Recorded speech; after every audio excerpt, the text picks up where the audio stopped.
So first thing this morning, we went and glassed those pivot elk, and they crossed way onto private. They weren't even close, but we were going to go and get above them on the public in case they keep moving up the slope. And Corey spotted 2 raghorns from the road.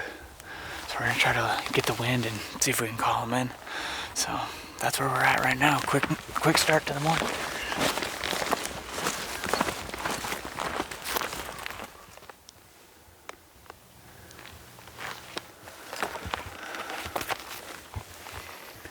Wind is really bad. I don't know what to do.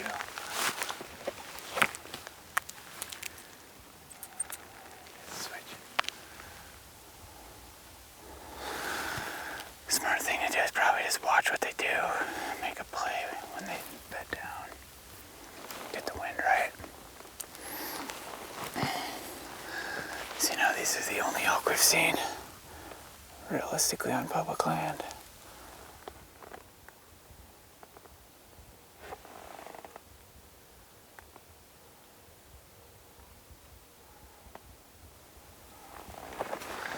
Well, that's kind of a bummer, but see if we can let's get up. I think just driving closer. Get up there and just watch and see if we can figure out if where they're gonna bed, and then get the wind. Hopefully get above them. Call them in. We're not sure if that bull is the same bull or a different bull, but he's out of sight right now. But we're gonna try to keep him out of sight and get around. He's on private right now, but barely. So hopefully we can call him off. We'll see. This is the best action we've had all trip. It's pretty exciting.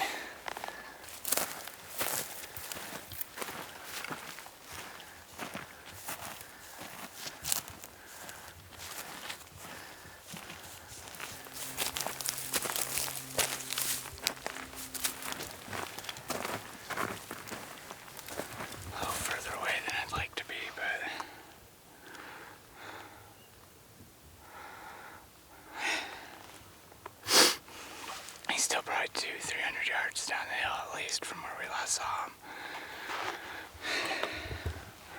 But this is about as close as we can get.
55, but I told myself I wasn't gonna shoot past 50. Right there, he was at 55. That was cool.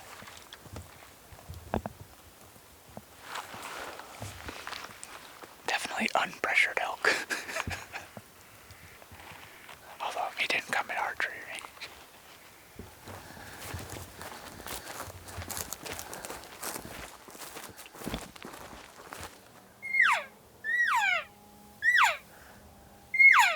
Those elk that were in the pivot this morning are down below us. They're well onto the private though. That bull is exactly 904 yards away. I thought for sure we'd just be able to pull him up here. he just wouldn't commit. So I don't know why. Come up on this dry hillside. Why would he want to stay on the private next to the alfalfa and water? That's weird. Oh well. I think we got pretty lucky running into those bulls this morning. Corey spotted those raghorns, and then that 5-point over here, called them in. Super cool. But I think we got really lucky. It's not a very big piece of public, just kind of surrounded by this private down below. And I mean, we can go up on the rim. That's where we were yesterday. It's up on that stuff, but we weren't seeing hardly any sign up there. So, but I don't know. Go get some gas, eat some lunch, and we'll think about it, but not holding my breath that we're gonna find anything else on public land. I think that was our opportunity, but it was a super cool opportunity. I'm stoked that we stuck with it and actually we got a chance.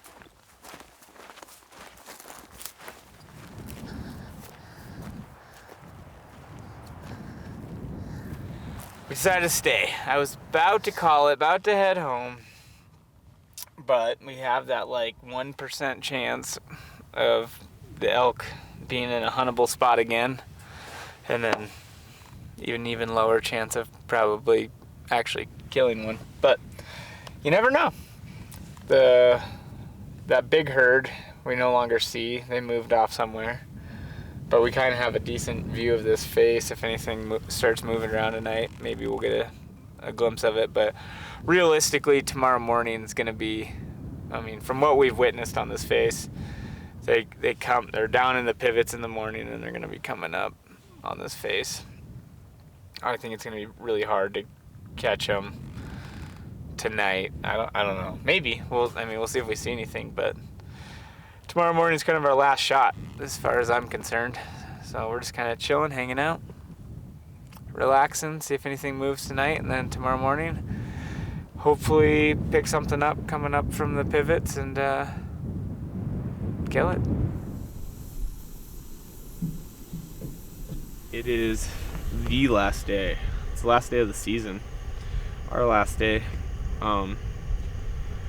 And from what we've gathered, it's not worth hunting in the evening. So our last chance is this morning, because the evening, the elk are just on private and going towards more private. So our hope is when they're coming up from those fields tonight, or this morning rather, when they're coming up from those fields, we'll be able to see something and get ahead of it and hopefully call it in. The problem is a lot of them like to stop shy and they're still on private, but we were able to call in that 5-point yesterday. And Corey spotted those 2 raghorns, so fingers crossed we run into those raghorns. I think they're the most likely, the most susceptible thing that we could find. So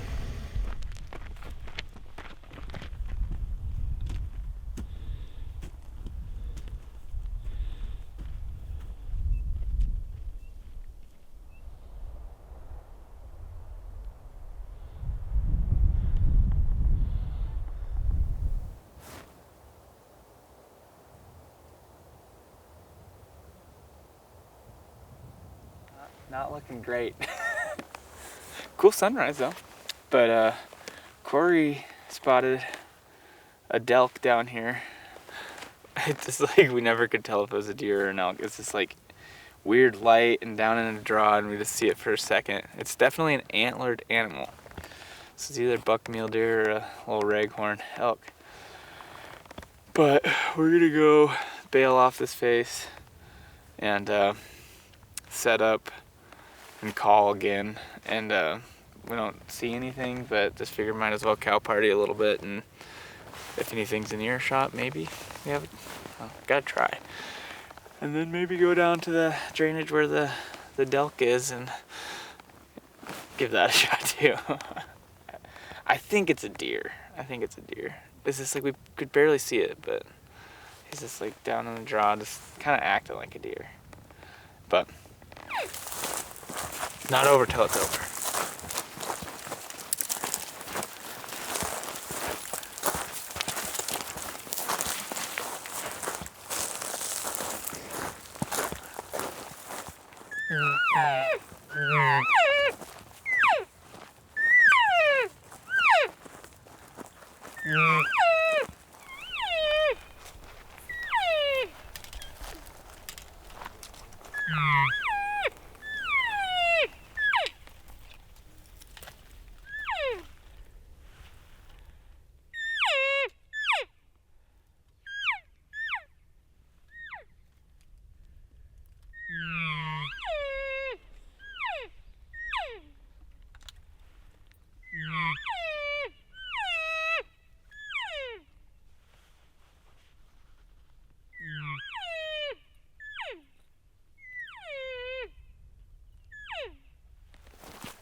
I think it was a deer.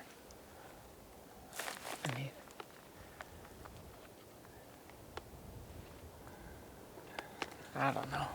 I feel like if there was an elk, it would have at least looked at us.